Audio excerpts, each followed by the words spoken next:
C'est ici que le drame s'est déroulé en octobre 2012. À l'époque, le grillage et les différents aménagements n'existaient pas. Surprise par les pluies diluviennes et la montée des eaux, une étudiante tombe dans le canal d'évacuation des eaux de ruissellement. Un étudiant tente de lui porter secours. Tous deux sont happés par la bouche d'évacuation. Leurs corps ne seront retrouvés que le lendemain. Après une plainte déposée au pénal qui n'a pas abouti, c'est au tribunal administratif que l'affaire était jugée.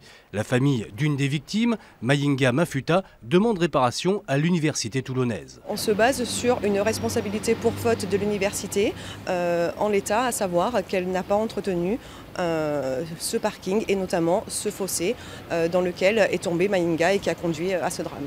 C'est un manque d'aménagement, de sécurisation, c'est ça? Un manque d'aménagement et surtout un manque d'entretien. Ce point a été repris dans les conclusions du rapporteur public qui demande la condamnation de l'université, laquelle a soulevé à l'audience un point de droit. Si on regarde les textes, il y a une complexité. Vous avez une université avec des dispositions du Code de l'éducation et par ailleurs vous avez des dispositions du Code général des collectivités. Vous avez deux ouvrages qui coexistent. Et effectivement, si on parle de fossé, c'est le Code général des collectivités de purement objectif qui attribue la gestion à l'époque à la commune et désormais à la communauté d'agglomération. Voilà, tout simplement. Le rapporteur a demandé le versement d'une somme de 15 000 € aux parents de Mayinga et 12 000 € à son frère, des sommes en dessous de ce qui était réclamé. Le jugement a été mis en délibéré.